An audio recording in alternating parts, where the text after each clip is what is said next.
അങ്ങനെ കിടക്കുമ്പോഴും പോരാളികളുടെ പോരാളിയായിട്ടാണ് സഖാവ് പുഷ്പൻ അറിയപ്പെട്ടിരുന്നത്.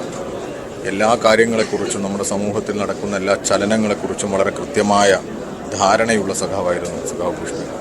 ഈ വിഷയങ്ങളെല്ലാം നന്നായി പഠിക്കാനും മനസ്സിലാക്കാനും ശ്രമിക്കുന്ന സഖാവായിരുന്നു.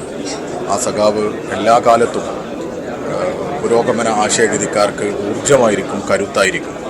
ആ പോരാളികളുടെ പോരാളി എല്ലാ കാലത്തും ഊർജമായി സമര പോരാട്ടങ്ങളുടെ ജ്വലിക്കുന്ന ഓർമ്മയായി നമുക്കിടയിൽ ഉശിരോടെ ഉണ്ടാകും എന്ന് തന്നെയാണ് ഈ അവസരത്തിൽ ഓർമ്മപ്പെടുത്തുന്നത്. അനാരോഗ്യത്തിനിടയിലും ഒരിക്കലും ആ സമരത്തെ അങ്ങനെ ഇല്ലല്ലോ.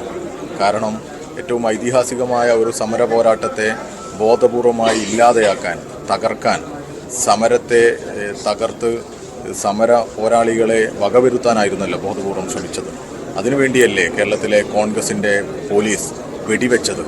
ഈ സമരത്തിന് നേരെ വെടിവെക്കുക എന്നുള്ള ഒരു ഹീനമായ കാര്യമായിരുന്നല്ലോ, ഏറ്റവും അപകടകരമായ ഒരു സ്റ്റെപ്പായിരുന്നു അന്ന് കേരളത്തിലെ UDFൻ്റെ ഗവൺമെൻറ്, കോൺഗ്രസിൻ്റെ പോലീസ് എല്ലാം എടുത്ത സമീപനം.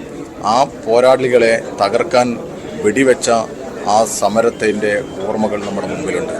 ആ വെടിവെപ്പിൽ മരണപ്പെട്ട 5 സഖാക്കളോടൊപ്പം വെടിയേറ്റ സഖാവ് പുഷ്പനാണ് കഴിഞ്ഞ 30 വർഷ കാലയളവിൽ നമുക്കിടയിൽ ജീവിച്ചത്.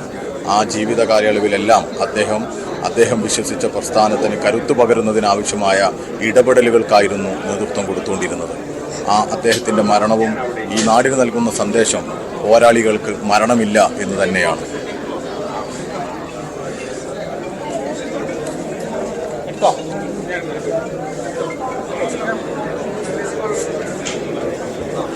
തീർച്ചയായും CPMൻ്റെയും DYFIയുടെയും ഒക്കെ മുതിർന്ന നേതാക്കൾ പുഷ്പനെ അനുസ്മരിക്കുന്ന വാക്കുകളാണ് നമ്മൾ കണ്ടത്.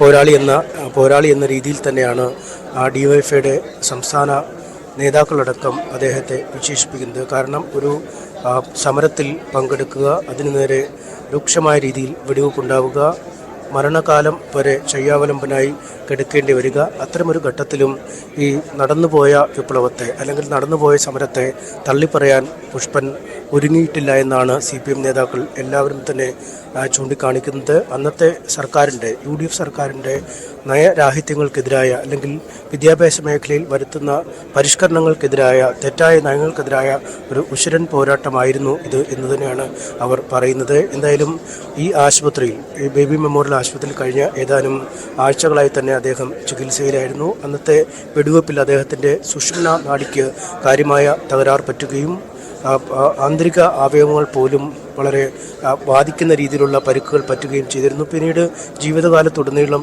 ഈ പരിക്കുകൾ അദ്ദേഹത്തെ ദോഷകരമായി ബാധിക്കുന്ന ഒരു സാഹചര്യത്തിലേക്ക് എത്തുകയും ചെയ്തു.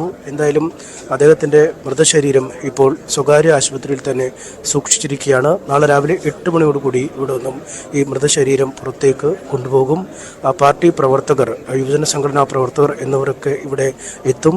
അതൊരു വിലാപ യാത്രയായി കണ്ണൂരിലെ അദ്ദേഹത്തിൻ്റെ സ്വദേശമായ ചൊക്ലിയിലേക്ക് കൊണ്ടുപോകും. അവിടെ പ്രത്യേകം ക്രമീകരിച്ചിരിക്കുന്ന സ്ഥലത്ത് സംസ്കാര ചടങ്ങുകൾ നടക്കും എന്നാണ് വ്യക്തമാക്കുന്നത്.